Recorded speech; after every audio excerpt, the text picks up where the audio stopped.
Fala pessoal da UFABC, meu nome é Luiz Maurício e eu vou dar para vocês um curso sobre termodinâmica para P1. Os tópicos que serão abordados hoje serão os conceitos fundamentais, a tabela termodinâmica, vou mostrar como é que a gente faz para encontrar um estado na tabela, vocês vão entender o conceito de estado também, certo? Vou mostrar para vocês o gráfico P por V e a relação entre eles. Isso vem da equação do pistão. Muita gente tem certa dificuldade em encontrar uma relação de P por V. Tudo bem, a gente vai aprender a achar essa relação. Muita gente esquece. Vamos utilizar a primeira lei aplicada a sistemas. Vamos ver o que são sistemas também. A gente vai falar sobre a primeira lei para o volume de controle, que é extremamente importante. É outro conceito, é outra forma de enxergar as coisas. Em seguida, ao terminar isso aqui, leva um bom tempo toda essa parte. Nós vamos ver no finalzinho a segunda lei da termodinâmica e o ciclo de Carnot. A gente não vai entrar no mérito da entropia, isso é a segunda prova de vocês, a P2. Terá outro aulão reservado para isso. A duração esperada dessa aula é de 6 horas no total e teremos vários conceitos envolvidos. Sugiro que você não cometa erros graves, que eu percebi que os alunos cometiam muitas vezes na aula presencial, que eram não fazer os exercícios, certo? Então sempre faça os exercícios que a gente indica, é importante que vocês façam. Refaça os exercícios que fazemos em sala de aula, certo? Então eu faço um exercício, entenda como é que eu fiz, vá tomar uma água em 3, 5 minutos, volte e faça você mesmo esse exercício. Você, sem olhar o que eu fiz. Tente fazer você. E não pule partes. Não pule as partes que você consegue só jogar o vídeo para frente. Não faça isso. Cada conceito aqui é muito importante. Muito. Se você pula partes, você perde conceitos fundamentais. Não façam isso. Então se mantenham assistindo o vídeo em ordem. Tudo bem? Outro ponto importante diz respeito à nossa referência. O curso de vocês é baseado, como a maioria dos cursos de termodinâmica no Brasil, no Van Wylen, Fundamentos de Termodinâmica, 5ª edição. As tabelas termodinâmicas, em geral, eu vou tirar de lá, você pode tirar de outro canto se quiser, mas é dali que eu vou estar procurando os valores que a gente tem. Eu vou resolver aqui em sala também muitos exercícios que vocês tiveram em provas anteriores. Então eu vou trazer aqui algumas coisas que já caíram na prova de vocês. Vou ressaltar esses exercícios, os erros que eu vejo que são muito comuns, que vocês cometem, e não são poucos. Tudo bem? Mas o que eu queria deixar muito claro é que aqui, em geral, as contas são contas de padeiro, são contas muito simples, é somar e subtrair. É coisa muito, muito básica. Então não se prendam nas contas, se prendam nos conceitos. Se você não souber utilizar os conceitos, você não adianta nada saber fazer as contas. Aqui, conta é somar, multiplicar por um número menor que 1, então não tem nada demais. São contas muito bobas, certo? Evite ficar pensando nas contas. O que é necessário para você ter aqui, então, para continuar, para dar sequência, é uma tabela termodinâmica e uma calculadora de preferência científica. Não precisa ser uma HP, óbvio, é desnecessário isso, mas aquelas Cássio ou parecidas que você pode fazer contas de soma, subtração, parênteses tranquilamente, assim, bem rápido, tudo bem? Aqui não tem nenhuma integral, não tão claro, tem uma integralzinha simples aí, que é para calcular trabalho às vezes, mas no geral você não tem contas muito difíceis não. E quando é uma integral de polinômio, é bem simples também. Então é necessário que você saiba integrar um polinômio, mas é bem simples. E basicamente é isso. Então vamos começar a aula. Espero que vocês gostem e divulguem para os amigos. Então a primeira parte que a gente vai ver diz respeito aos conceitos, pessoal. O primeiro conceito importante que a gente tem chama sistema. Vamos entender o que é um sistema, porque a gente vai usar essa palavra durante todo o curso. Um sistema é uma quantidade fixa, essa palavra é muito importante, ela é fixa, e essa outra também, identificável de massa. Isso é muito importante. Não é algo que tem fluxo no espaço. não há fluxo, não é algo que eu tenho uma quantidade de massa passando, sei lá, 5 kg por segundo passa naquilo. Não, é uma quantidade fixa de massa, que pode mudar de volume e coisas do tipo, mas é uma quantidade fixa de massa. E ela é identificável, eu consigo colocar uma linha imaginária em torno dessa quantidade fixa e identificável de massa. Tudo bem? Então vamos lá. O sistema também é chamado de sistema fechado. Sempre que eu estiver utilizando a palavra sistema, eu estou me referindo ao sistema fechado. Que é isso? Quantidade fixa e identificável de massa. Não há fluxo de massa. Isso é muito importante. Ó. Não existe fluxo de massa num sistema. É importante que você entenda o que é um sistema, porque a gente vai separar a primeira lei em uma primeira lei para sistemas, no caso sistemas fechados, e uma primeira lei para volumes de controle. Isso a gente vai falar depois. Próxima parte da aula, final, o meio da aula. Tudo bem? Então vamos lá. Observação 2. Um sistema, quando é dito aberto, a gente não vai usar esse nome e vai utilizar o nome volume de controle. O volume de controle, ou sistema aberto, que não usaremos esse nome, usaremos volume de controle, é diferente de um sistema fechado. Tudo bem? Por que ele é diferente? A gente vai falar mais sobre o volume de controle em breve, mas por hora basta dizer que uma diferença muito clara é que há fluxo de massa, então existe uma quantidade fixa de massa, existe um fluxo de massa atravessando uma região do espaço. Por exemplo, há 5 kg por segundo atravessando um duto de água, sei lá, 5 kg por segundo de água atravessando um duto, um fluxo, certo? Então, um volume de controle, ou um sistema aberto, nos referimos para o volume de controle, não é o que a gente vai chamar de sistema. E essa primeira parte da aula está completamente ligada a isso, ao sistema, a uma quantidade fixa e identificável de massa. Um exemplo, e o exemplo mais comum que a gente tem desse assunto, é este desenho aqui.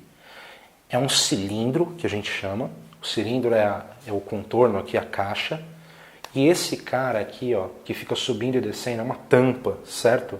Chama pistão. A gente chama isso de conjunto cilindro-pistão. Tem gente que chama pistão de êmbolo. Pode ser também. Beleza? Eu vou usar pistão como palavra dos nossos termos aqui, mas pode chamar de êmbolo se quiser. O cilindro é o que fecha aqui, certo? Imagina, pessoal, que eu tenho 5 kg de água aqui dentro. Ó. Aliás, 5 kg de ar. 5 kg de ar, certo?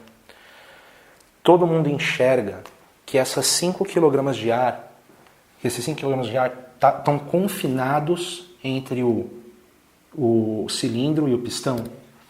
Ou seja, não importa se eu aumento o volume e esse pistão sobe, ou se eu diminuo o volume e o pistão desce, o fato é, aqui confinado, sempre vão existir 5 kg de ar. 5 kg de ar. Tudo bem? Então, percebem que isso é uma quantidade fixa, porque não muda, são 5 kg de massa, então é uma quantidade fixa, e ela é identificável, eu consigo ver, ela está confinada aqui dentro. Independente do volume que isso ocupe, são sempre 5 kg confinados aqui dentro. Ela é identificável, tanto é que eu passei aqui, ó, esse tracejado que é o delimitador do volume, do sistema. Tudo bem?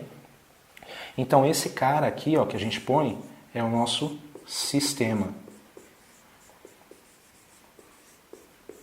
É o nosso sistema. Todo mundo entendeu? Problemas como esse são muito comuns. Seria muito diferente se eu colocasse aqui, ó, um duto ligado a uma linha a qual passa ar e começa a entrar ar aqui. Por quê? Porque a quantidade de ar aqui dentro, a quantidade de massa, muda com o tempo. Eu tenho 5 kg, começa a passar ar, entra ar aqui, aí fica 5,5 kg, ou então sai. A quantidade muda, não é mais uma quantidade fixa de massa. Então deixaria de ser um sistema, passaria a ser um volume de controle. Não temos interesse no volume de controle por hora, só mais para frente. Nosso caso, então, o que estaremos estudando é se isso aqui for fechado. Então, assim, ó, esse cara, certo? Fechado. Não entra nem sai nada daí. Pode mudar o volume, ressalto isso. Um sistema pode mudar o volume à vontade. O que não pode acontecer é mudar a massa. Tudo bem? Vocês vão ter que identificar se algo é um sistema ou um volume de controle.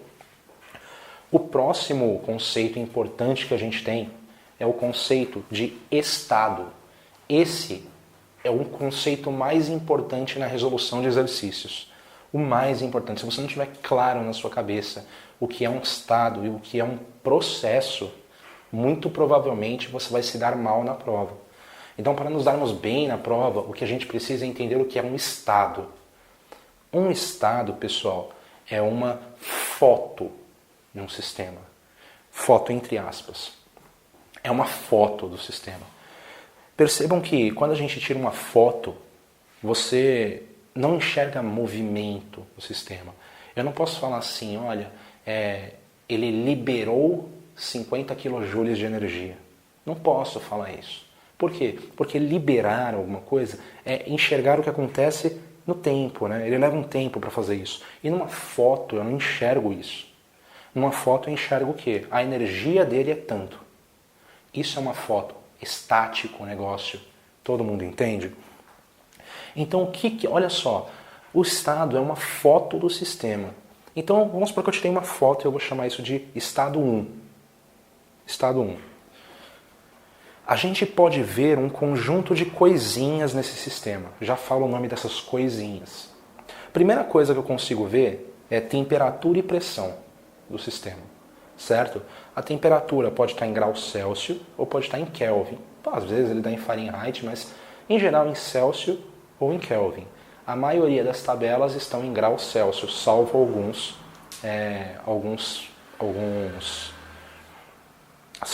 tabelas que a gente tem. Tudo bem?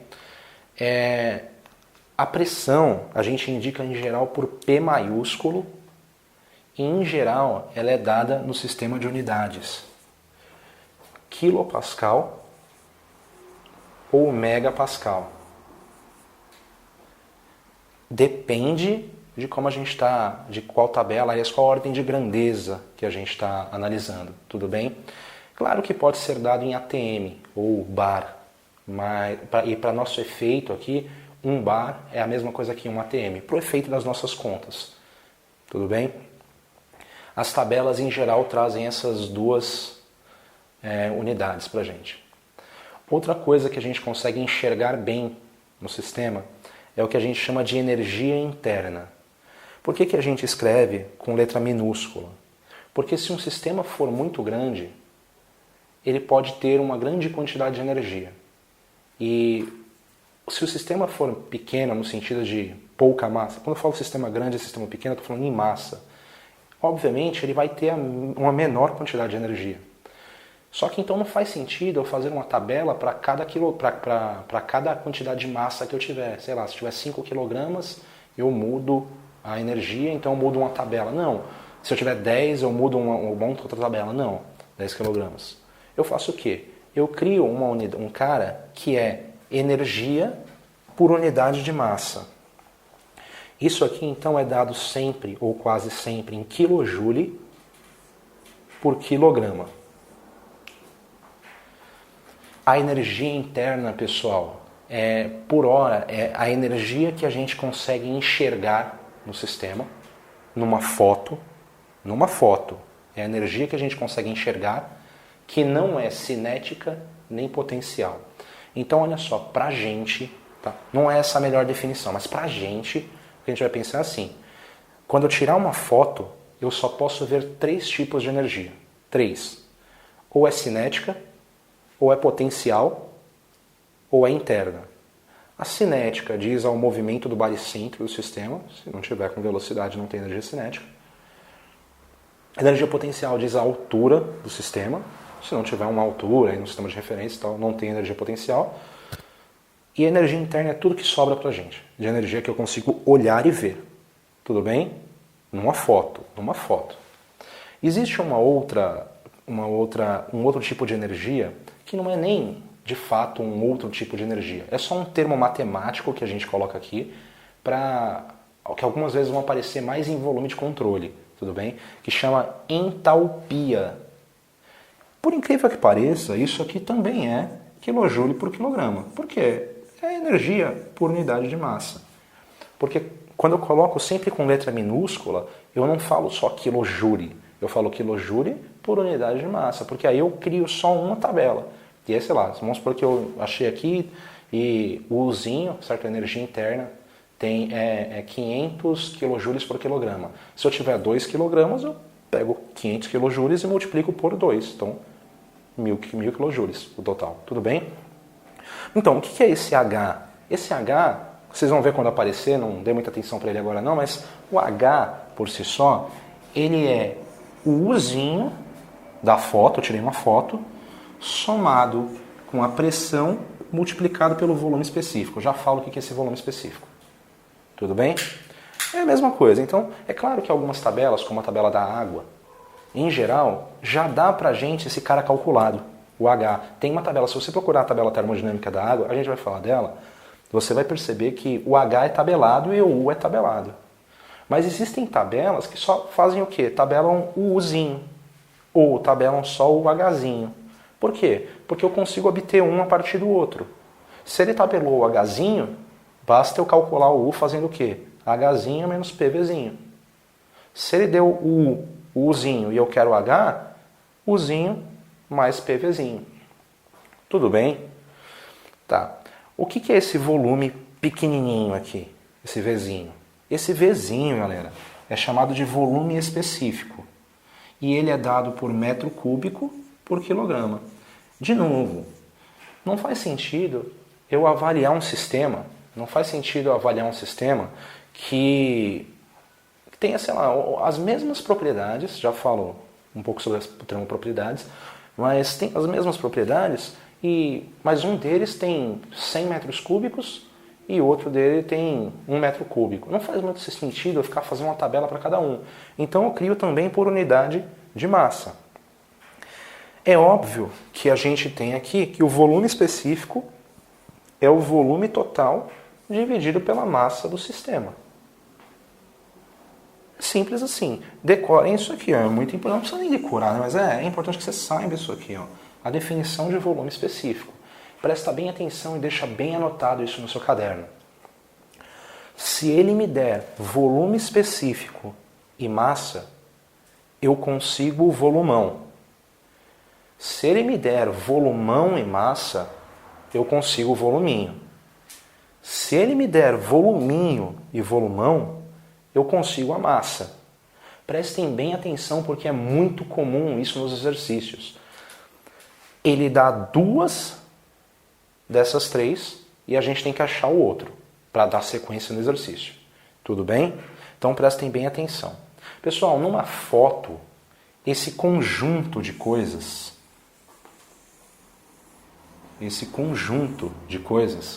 é chamado de propriedades.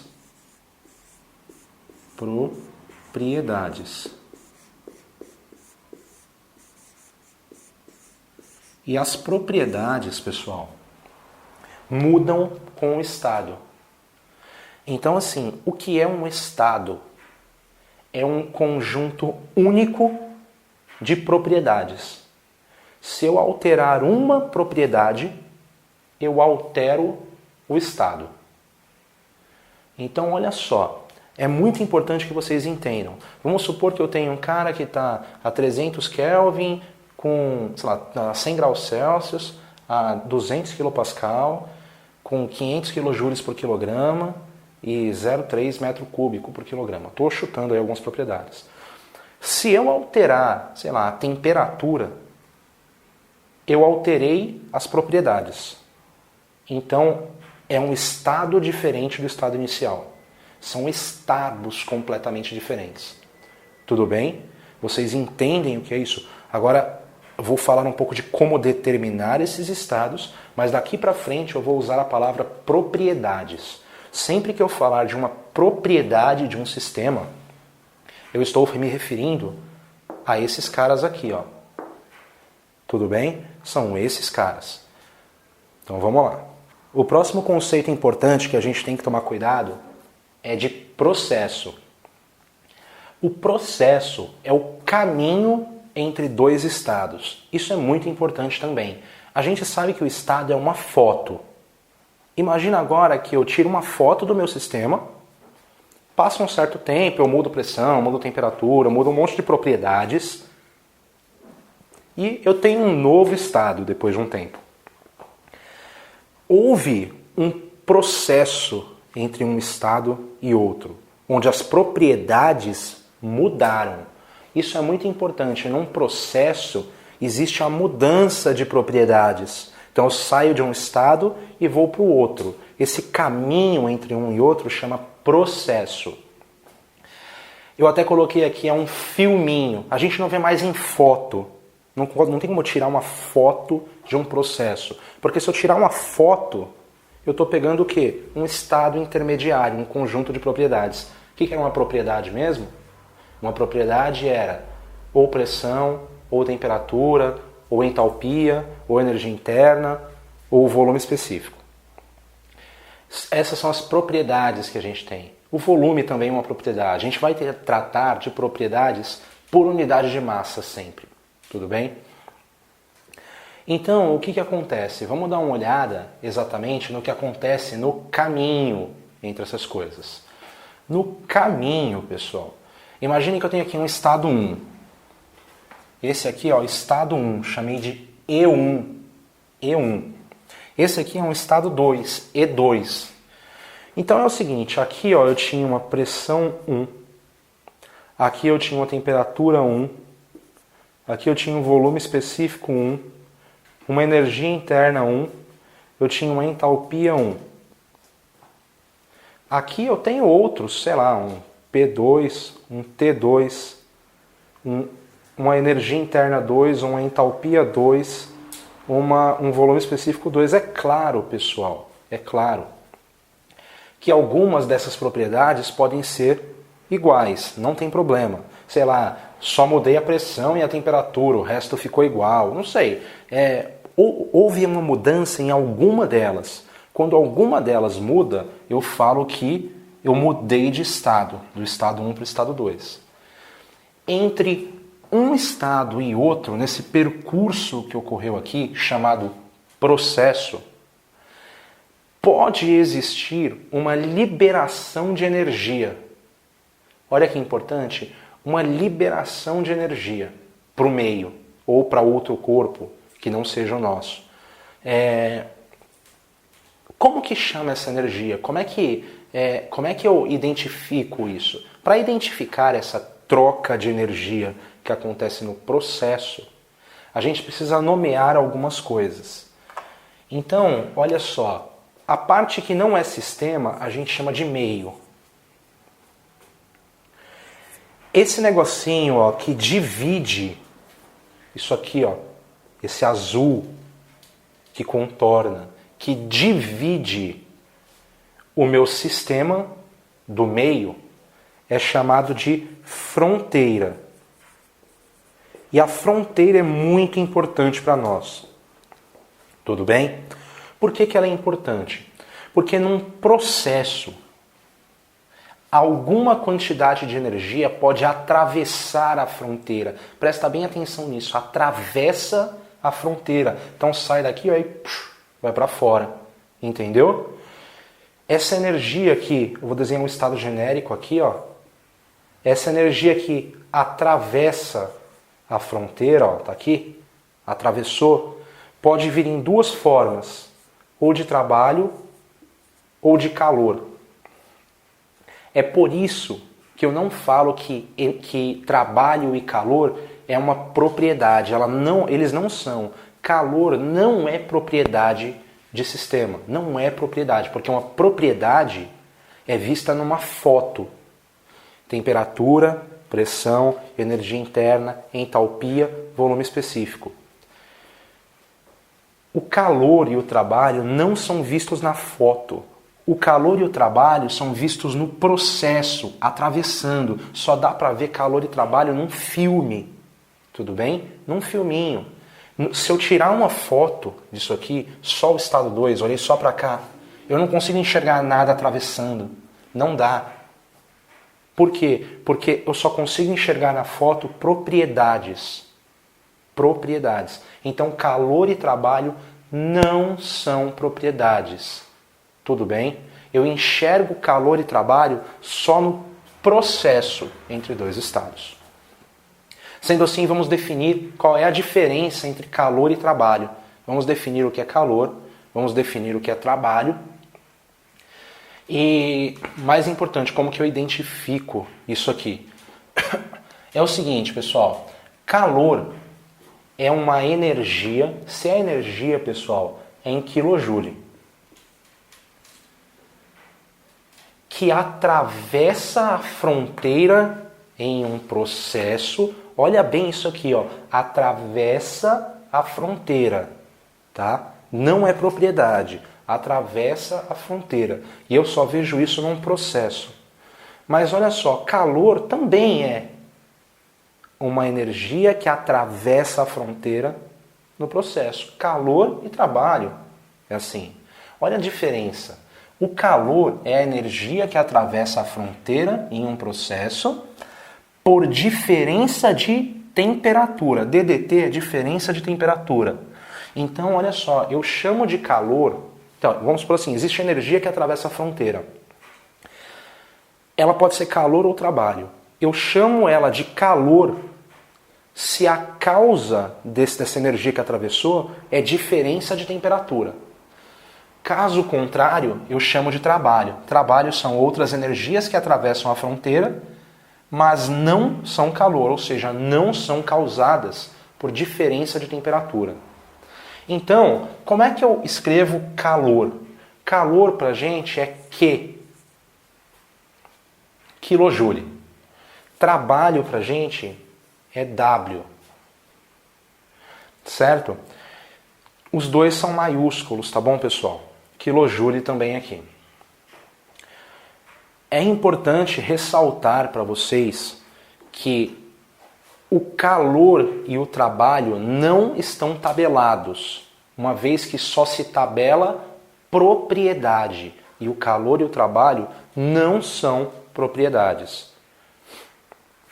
Então eu vou fazer uma observação importante. Está aqui as variáveis que a gente tem até agora, certo? São variáveis importantes para a gente. Eu separei essas duas aqui só para a gente olhar o que está acontecendo, mas aqui também deveria estar separado. Eu só juntei para ver qual é a relação entre elas. Então olha só, isso aqui é energia interna e isso aqui é tabelado. A gente chama isso de energia interna específica. Nós sempre temos interesse nas tabelas. Tabelas, pessoal, são sempre com os valores específicos, são sempre com os valores por unidade de massa. É com minúsculo. Entalpia específica, minúsculo. Ó. Volume específico, por unidade de massa. Ó. Trabalho específico, por unidade de massa. Ó. Mesmo que isso aqui não seja propriedade, tá? É só um jeito de escrever. Calor específico, porque é uma quantidade de calor, né, por unidade de massa. Então, olha só, se eu quiser a energia total, energia interna total, é só pegar a quantidade Uzinho, que é a energia interna por unidade de massa, e multiplicar pela massa. Faz sentido isso? Essa relação é muito importante. Mesma coisa, ó, se eu tenho isso aqui e eu quero a entalpia total, basta fazer o quê? Pegar a entalpia específica, ou seja, a entalpia por unidade de massa, e multiplicar pela massa. O volume, se eu tenho o volume específico, que é tabelado, e eu quero o volume total, basta pegar o volume específico e multiplicar pela massa. Essa é aquela relação que eu tinha anotado. Não sei se vocês lembram, mas eu tinha anotado que o volume específico era o volumão sobre a massa. Óbvio, eu passei multiplicando esse cara aqui. Era o que eu tinha anotado. É importante esse tipo de relação, que vocês saibam que dados dois deles, eu obtenho o terceiro. É muito comum a gente ter o volume total e o volume específico da tabela, então ele dá o volume total e ele dá o volume específico da tabela que a gente consegue achar. E a gente obtém a massa. Lembra que como eu estou tratando de um sistema, a massa é muito importante. Porque o que era um sistema mesmo, pessoal? Um sistema é uma quantidade fixa e identificável de massa. É muito importante, na maioria das vezes, que eu consiga identificar quanto é essa massa. A massa de um sistema. Quem é essa massa que eu estou falando? Mesma coisa aqui, ó. Se eu tenho um trabalho específico, basta multiplicar o trabalho específico pela massa. De novo, é letra minúscula para o específico. Lembra que trabalho específico é trabalho por unidade de massa, ou seja, é quilojoule, ou seja, trabalho, por unidade de massa. Certo? Calor específico e calor. Se eu tenho o calor específico, basta multiplicar pela massa para obter o calor total. Isso é muito importante. De novo, o calor específico é dado pelo calor total, quilojoule, por quilograma, uma vez que é energia na forma de calor por unidade de massa. Certo? É bem importante que você entenda todas essas relações. Agora, mais importante, a gente vai aprender como é que eu pego algumas propriedades e tiro outras da tabela termodinâmica. Então você precisa ter uma tabela termodinâmica em mãos agora. Neste segundo tópico da aula, a gente vai tratar sobre tabelas termodinâmicas e sobre estados. As tabelas termodinâmicas falam de estados. Elas nunca falam de processos. Elas falam de estados. Mas para eu entender como é que funciona um estado, eu vou dar uma olhada aqui sobre o que significa, como é que funciona um diagrama de pressão e volume, certo? E o que é uma saturação, como que eu enxergo isso no gráfico, o que é uma isotérmica, o que não é. Tudo bem? Então vamos lá. O gráfico de pressão e volume, você estava acostumado no ensino médio, provavelmente, com um gráfico de gases, em que pressão e volume se relacionavam de tal sorte que a temperatura isotérmica era uma hipérbole. Você deve lembrar disso do ensino médio. Contudo, isso funcionava muito bem para gases, porque eu não tinha mudança de fase, certo? Gás é gás, acabou, não tem mudança de fase. O gráfico das coisas que a gente vê aqui na termodinâmica 1, de vocês, termodinâmica aplicada, é o gráfico de coisas como a água, como amônia e outras substâncias, certo? Em que existe ou pode existir uma mudança de fase, certo? Então é o seguinte, vamos dar uma olhada aqui. Olha bem para este gráfico, pressão, volume, aqui tanto faz se é volume específico ou se é o volume total. É claro que se tiver o volume total, vai ser todo esse valor multiplicado pela massa, certo? Mas em geral a gente escreve os gráficos baseado no voluminho, tudo bem? Então é o seguinte, aqui a gente tem essa curva preta. Essa curva preta, ela marca a região onde ocorre mudança de fase. Para cá, certo? Eu tenho vapor, só vapor, não pode acontecer mudança de fase, já damos um nome para isso. E para cá, nós temos líquido, apenas líquido. Aqui, nesta região que eu vou pintar para vocês, nós temos mudança de fase. É importante que você entenda que aqui dentro há mudança de fase. Pessoal, aqui, essa região de mudança de fase, a gente chama de saturação. De saturação. Onde há mudança de fase, a gente chama de saturação. Bom, é importante que vocês vejam que esta curva aqui, ó, preta, ela marca o limite da saturação, certo? O que é a saturação? O que é a mudança de fase? É quando convive líquido e vapor ao mesmo tempo, certo? Então, se você olhar para uma mistura, lá tem líquido e tem vapor. Pessoal, sempre que eu estiver aqui dentro, eu garanto para você que existe líquido e vapor convivendo no sistema. Então, sei lá, se eu tiver 5 kg de água saturada, desses 5 kg, uma quantidade de massa é líquido e uma quantidade de massa é vapor, se tiver saturado. Tudo bem? Saturado. Neste ponto aqui, ó, nos pontos deste lado da curva, eu falo que existe apenas vapor. Apenas vapor. Tudo bem? Existe apenas vapor. Deste lado da curva aqui, ó, seguindo bem no preto mesmo. Nesses pontos aqui, ó, deste lado da curva, existe apenas líquido. Mas a gente está na região de saturação, não está? Então, como é que eu diferencio este vapor que está aqui, ó, o vapor, sei lá, vou pegar um ponto que está aqui no meio. Este ponto representa um estado. Esse estado está dentro da região de saturação. Então ali convive líquido e vapor. Tudo bem? Deu para entender? Mas como é que eu diferencio este vapor que está aqui dentro, ou este aqui que está na região de saturação, incluindo o limite, deste vapor que está aqui? É simples. Vapor que está nessa região inteira aqui dentro é chamado de vapor saturado. O vapor que está fora dessa região é chamado de vapor superaquecido. Superaquecido. Então, quando eu falo de vapor superaquecido, eu estou falando que eu estou fora da região de saturação. Certo?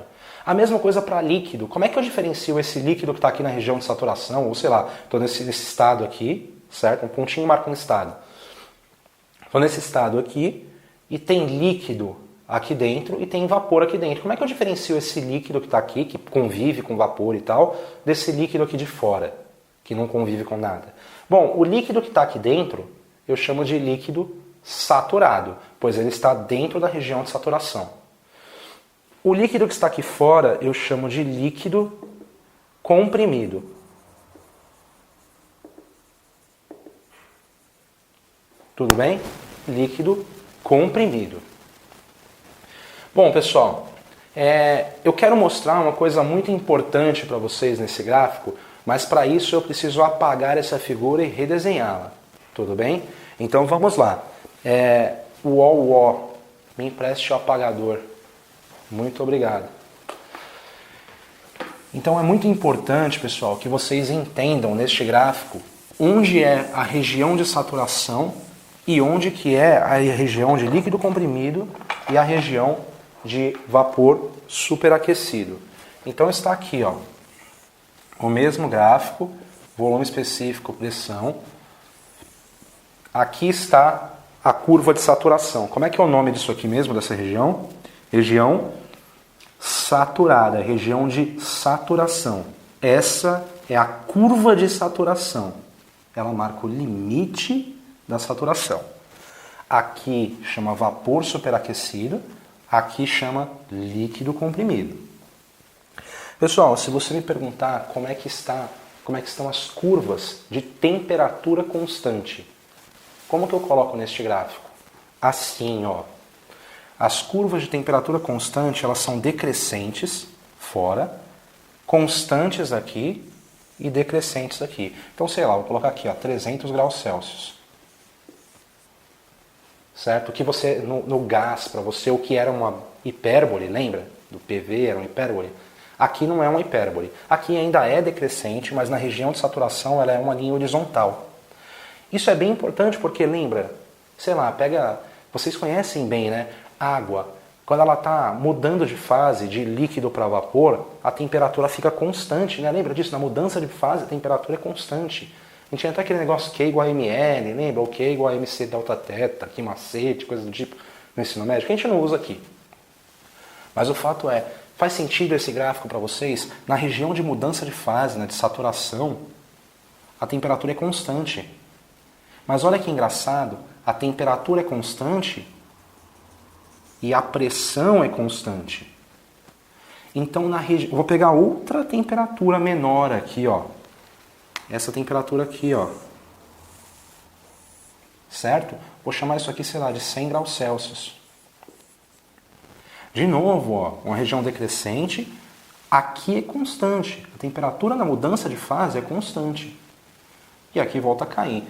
Mas olha só, é importante ver que mesmo com a temperatura constante nessa região, a pressão é constante, certo? A pressão é constante.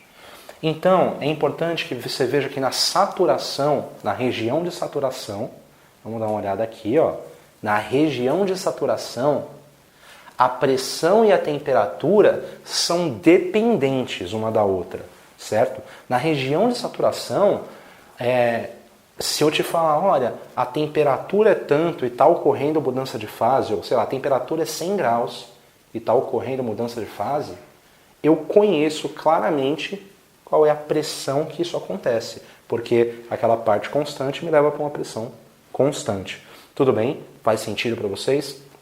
A pressão e a temperatura são dependentes na saturação. Mas se eu estou na saturação, vem uma pergunta. Quanto que eu tenho de vapor e quanto que eu tenho de líquido? Faz sentido para vocês que se eu estou na saturação, eu tenho mudança de fase, então eu tenho uma certa quantidade de vapor e uma certa quantidade de líquido saturado. Vapor saturado e líquido saturado. Então eu tenho uma certa quantidade de vapor saturado e uma certa quantidade de líquido saturado. Pergunta, quem mede essa quantidade? Então, percebe que essa pergunta nem faria sentido se eu estivesse na região de vapor superaquecido. Por quê? Em vapor superaquecido, não existe mudança de fase, então não existe convivência entre líquido e vapor. Então não faz sentido eu falar em quantidade de vapor, certo? Tipo, ter alguém que mensure essa quantidade. Então assim, como é que eu descubro na região de saturação, só lá que faz sentido, quanto de líquido eu tenho e quanto de vapor eu tenho? A gente define uma propriedade também que chama título, e a gente marca por X. O título na saturação é dada pela massa de vapor saturado dividido pela massa de vapor saturado mais a massa de líquido. Na verdade, é assim, ó, mais a massa de líquido. Líquido saturado. É importante vocês vejam, é a massa de vapor pela massa total ali dentro, certo? Então, o título só faz sentido de ser falado na saturação. Não tem sentido eu estar num estado de vapor superaquecido, lá fora da saturação, e perguntar qual é o título. Por quê? O título, pessoal, só faz sentido de ser falado quando há mudança de fase, porque ele mede quanto de vapor eu tenho e quanto de líquido eu tenho. Tudo bem? Líquido saturado e vapor saturado. Certo. Como é que eu calculo, então, pessoal, o U de uma mistura? Imagina que eu tenho, certo? Eu tenho uma certa quantidade de vapor e uma certa quantidade de líquido, e, portanto, eu tenho o título, certo? A sua tabela termodinâmica, abra aí na tabela da água, por exemplo.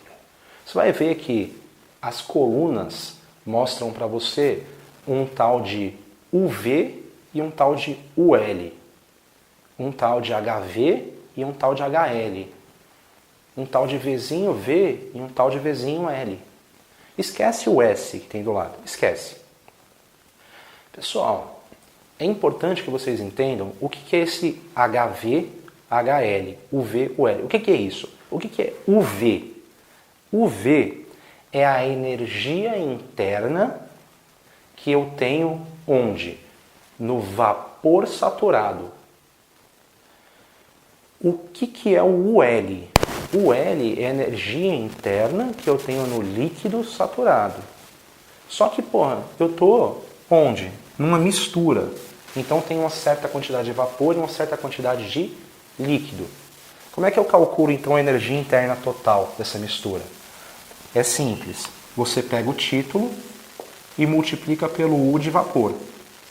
E soma com o que falta, menos o título, e multiplica pelo U do líquido.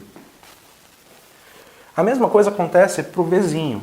O que é o Vzinho total? Qual que é o volume? Porque assim, concorda que numa mistura eu tenho vapor superaquecido e líquido eu tenho vapor saturado e líquido saturado. Certo? Numa mistura, então, eu tenho um volume específico que está entre o volume do vapor puro, vapor saturado, e o volume do líquido puro, líquido saturado. Como é que eu escrevo então o volume da mistura? É de novo, o quanto eu tenho de vapor vezes o voluminho de vapor, mais o que falta vezes o voluminho de líquido. E vamos ver se você adivinha. Como é que eu calculo o Hzinho da mistura? De novo, a mesma situação. Eu tenho uma quantidade conhecida de vapor e outra de líquido. Calculei o título, então. Como é que eu calculo qual é o Hzinho? O Hzinho é a quantidade que eu tenho de vapor vezes o Hzinho de vapor, mais o que falta vezes o Hzinho de líquido. Tudo bem? É muito simples. Você vai ter que saber fazer isso. E a gente já vai fazer um exercício sobre esse tipo de coisa. Tudo bem? Então, olha só. É muito importante que você entenda que se eu falar para você que eu estou na saturação, uma propriedade extremamente importante daquele estado é o título. Porque ele conta para a gente quanto que eu tenho de vapor e quanto que eu tenho de líquido. Para poder o quê? Calcular para a mistura todas as outras propriedades, U, V e H. Outro ponto importante é que na saturação, vamos dar uma olhada aqui, ó. Na saturação, a pressão e a temperatura na saturação estão relacionadas. Se eu falar, olha, eu estou na saturação a 300 graus Celsius, então eu estou aqui, né?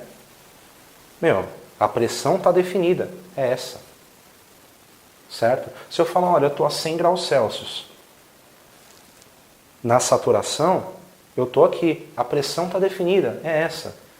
Então não adianta eu falar assim, eu estou na saturação a 100 graus Celsius e, sei lá, definir uma outra pressão. Por quê? Porque a pressão e a temperatura na saturação estão vinculados. Essa palavra é importante. Na saturação, a pressão e a temperatura são dependentes. Fora da saturação, eu posso estar a 100 graus Celsius e, sei lá, nessa pressão, posso estar em outros cantos. Certo? Então a pressão e a temperatura fora da saturação são independentes. Para uma pressão posso ter várias temperaturas. Na saturação não. Na saturação a pressão e a temperatura, ó, aqui, são dependentes. Para essa temperatura eu tenho essa pressão. E por aí vai. Deu para entender? Sim. Então vamos lá, vamos virando. A gente precisa agora entender o teorema, certo? Dos estados. Como é que funciona o teorema dos estados?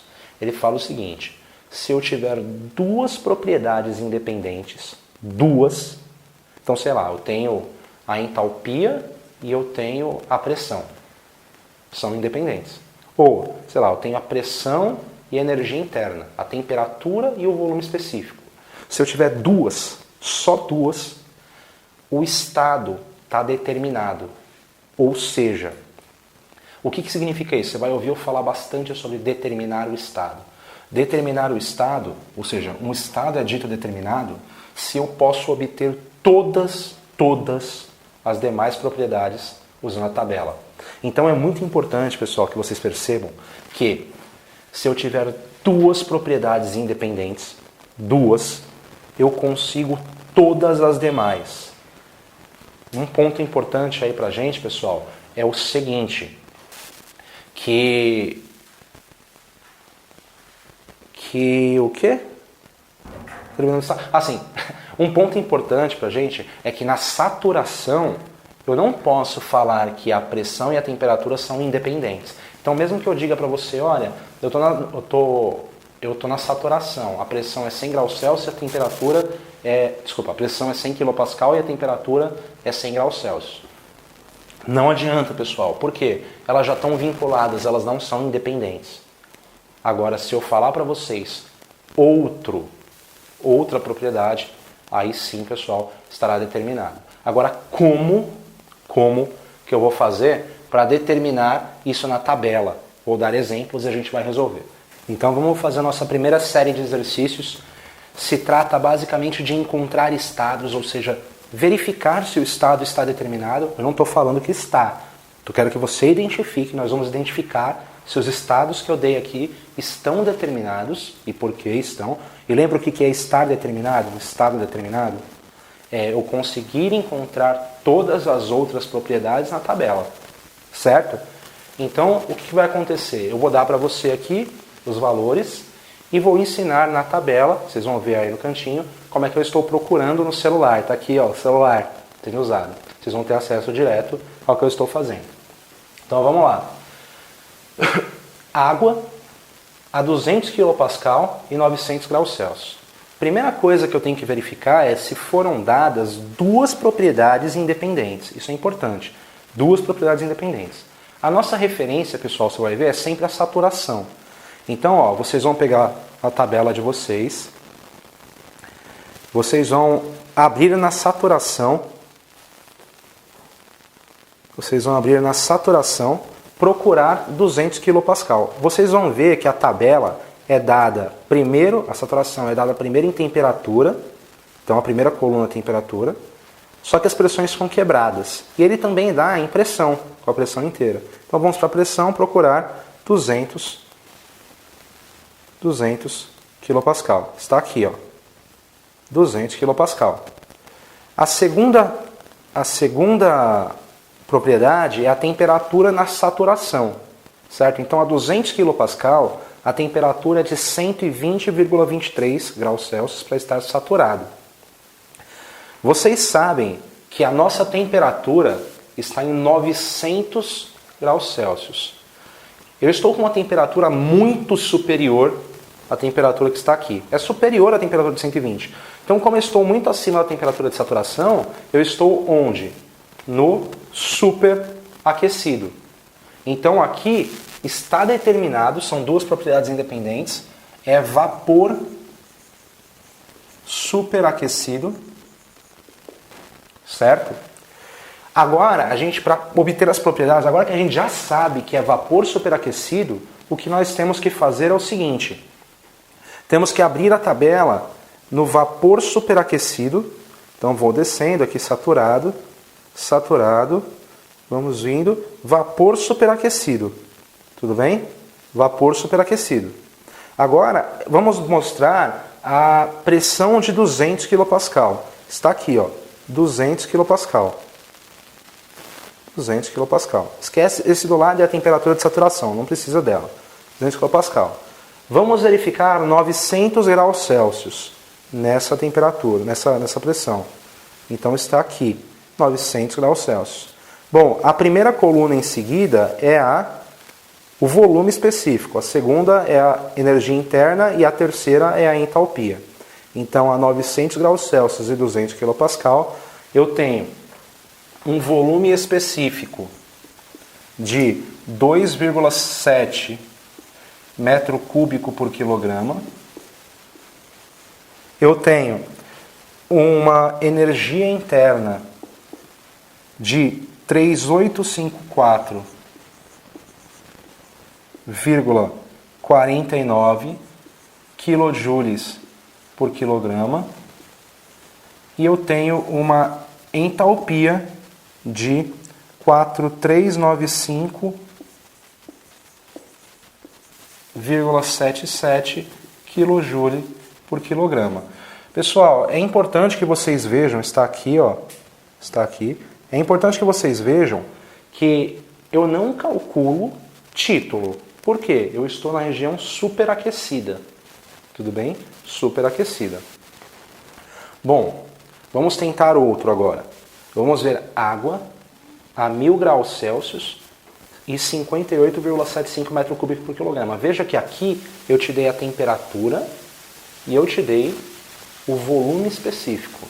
Esse é um pouco mais difícil de ver, mas vamos lá. Nossa referência sempre é a saturação, lembre disso. Então, primeira coisa, vamos na tabela de saturação e procuramos 1000 graus Celsius. Então, saturação, vamos até 1000 graus Celsius. Percebam que a maior temperatura que eu tenho aqui é de 374,71. Isto significa o quê? Que a 1000 graus Celsius é impossível eu ter saturação. Ou seja, eu estou numa temperatura muito acima da máxima temperatura possível em saturação. Então eu estou em vapor superaquecido. É importante que você tenha essa interpretação do que está acontecendo. Bom, se estamos em vapor superaquecido, vamos procurar a tabela de vapor superaquecido. Mas agora devemos procurar uma tabela. Então, estamos aqui, só um momento. Estamos aqui, vapor superaquecido, certo?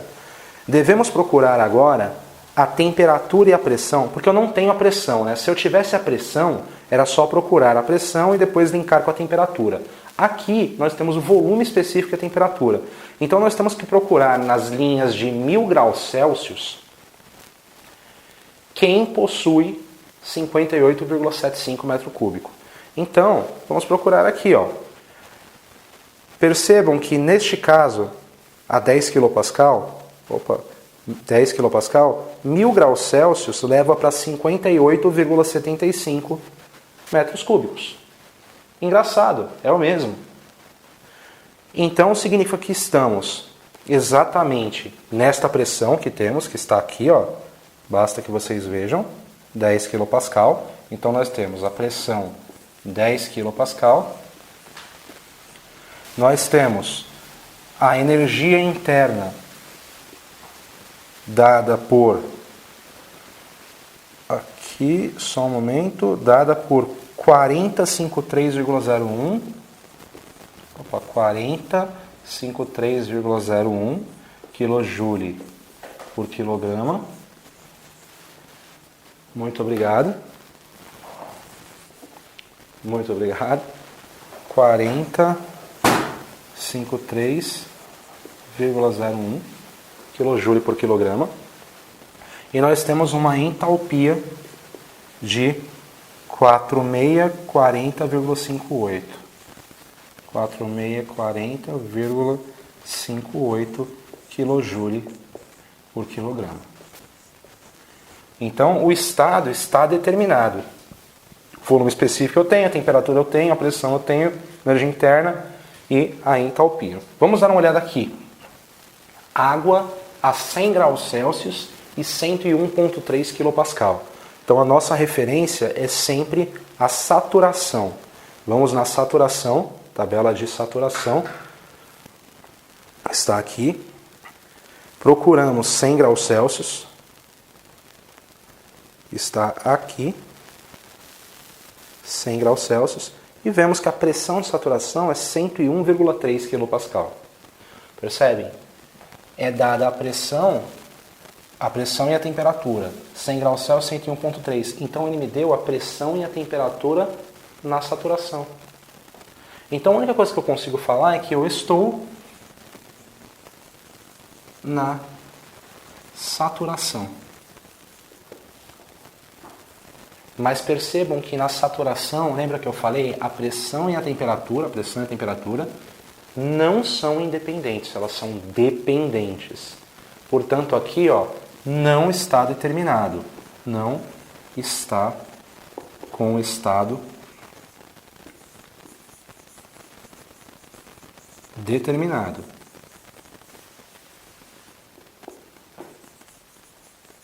Pois não temos duas propriedades independentes.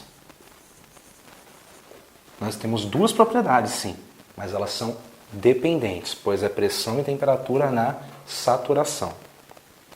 Bom, vamos dar uma olhada agora na água a 100 graus Celsius com esta energia interna. Bom, um momento. O celular não é meu, então eu preciso que digitem a senha para mim. Pronto. Deu aí? Estamos lá, mexendo. Certo, voltamos. Então voltamos onde estávamos, né? Então 100 graus Celsius, certo?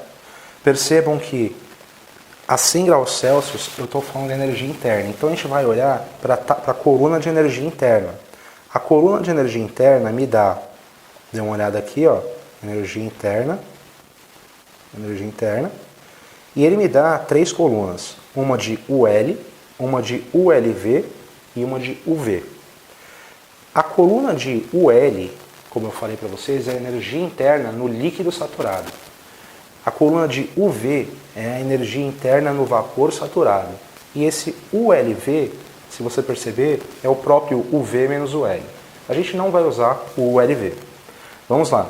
Vamos olhar na saturação, o UL é a menor energia a 100 graus Celsius. Então, 100 graus Celsius, vamos olhar o UL. 418,91. O UV é 2.506,50 kJ por quilograma. Perceba que nossa energia está entre a energia de líquido e a energia de vapor. Portanto, estamos na saturação. Estamos na saturação, certo? Então aqui existe equilíbrio de vapor e líquido. A primeira pergunta que devemos fazer quando isso acontece é: quanto que eu tenho de vapor e de líquido? Para fazer isso, devemos calcular quanto é o título. Bom, é muito simples calcular o título com esses dados.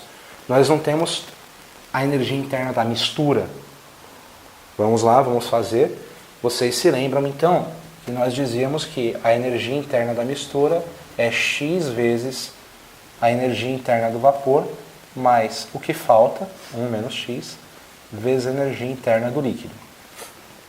Sendo assim, nós temos que a energia interna da mistura, 2402, é igual a X, que multiplica a energia interna do vapor, 2506,50, mais 1 menos X, que multiplica a energia interna do líquido, que é 418,91. 418,91. Sendo assim, pessoal, nós temos que resolver essa conta. Aqui é muito simples, basta isolar o X. Esta conta não importa para nós, visto que temos interesse na teoria. O X está determinado. Sendo assim, é muito fácil de determinar as demais propriedades. Bom, a primeira propriedade que devemos determinar é o volume específico da mistura. Basta fazer X vezes o volume do vapor mais 1 menos X vezes o volume do líquido. Se vocês olharem na tabela de vocês, nós agora temos, o X, isso já calculamos aqui em cima. Nós temos o volume de vapor, basta olhar esta coluna, essas 2 colunas dadas aqui de volume específico. O volume do vapor saturado é 1,6729. Então, isto aqui, 1,6729. E o volume do líquido, nós temos. É só olhar a coluna responsável pelo volume de líquido saturado. 0,001044. 0,00100 044. 044. Sendo assim, pessoal, com esta conta nós conseguimos obter facilmente quem é o volume. Tudo bem? O mesmo pode ser feito para a entalpia, onde a entalpia é calculada, sendo ela X vezes a entalpia do vapor mais 1 menos X vezes a entalpia do líquido. Novamente na tabela vocês podem pegar na terceira coluna, na terceira grande fase de coluna, vocês têm uma coluna para HL, ou seja, a entalpia do líquido saturado. Vocês têm HV, a entalpia do vapor saturado, e HLV, que nós não usaremos, mas é a do vapor menos a do líquido. Novamente, basta vocês tomarem o HV da tabela, nós temos, o HL da tabela, o X que nós já calculamos. E vocês têm agora a entalpia da mistura. Para vocês conferirem, a entalpia do vapor é 2.676,05 kJ por quilograma e a do líquido saturado é 419,02 kJ por quilograma. Bom, não farei neste momento contas com interpolações. Vou deixar isso para os exercícios que virão adiante. Mas espero que vocês tenham entendido como que faz essa pesquisa na tabela. Vale lembrar que a nossa referência, percebam que é comum em todos, a nossa referência é sempre a tabela de saturação. Sempre. Nós sempre que olhamos para um estado, vendo duas de suas propriedades, nós vamos até a tabela de saturação, procurar essas propriedades, para verificar se estamos na saturação em líquido comprimido ou líquido ou vapor superaquecido. Prestem atenção em como isso deve ser feito. Aqui está. Se você vai na tabela de saturação para uma determinada temperatura ou pressão e você tem a energia interna ou a entalpia, pode ser a energia interna ou a entalpia, e a sua energia interna ou entalpia está maior do que a de vapor, significa que você tem muito mais energia do que vapor saturado. Ou seja, você está em vapor superaquecido. Então você vai para a tabela de vapor superaquecido. Se você tem muito menos energia do que o líquido saturado, você está em líquido comprimido. Tudo bem? Não falarei de aproximações ainda nem de hipóteses, mas isso aí virá. Se você vai na tabela de saturação para uma determinada temperatura e verifica que a pressão que você está é muito maior do que a pressão de saturação, ou seja, é maior do que a pressão de saturação, você está esmagando mais as moléculas. Portanto, você está em líquido comprimido. Se você tem uma pressão menor do que a de saturação para aquela temperatura, você está deixando as moléculas mais soltas, então vapor superaquecido. O oposto acontece para a temperatura, mas seguindo a mesma lógica. Para uma determinada pressão, se a minha temperatura é maior do que a temperatura de saturação, isso significa que eu estou em vapor superaquecido. Se ela é menor do que a temperatura de saturação, eu estou em líquido comprimido. É assim que funciona. Espero que vocês tenham gostado. Agora a gente vai dar início a... Vamos começar a falar sobre o equilíbrio do êmbolo, do pistão, e um pouco sobre a primeira lei da termodinâmica e como que isso tudo se relaciona. Tudo bem?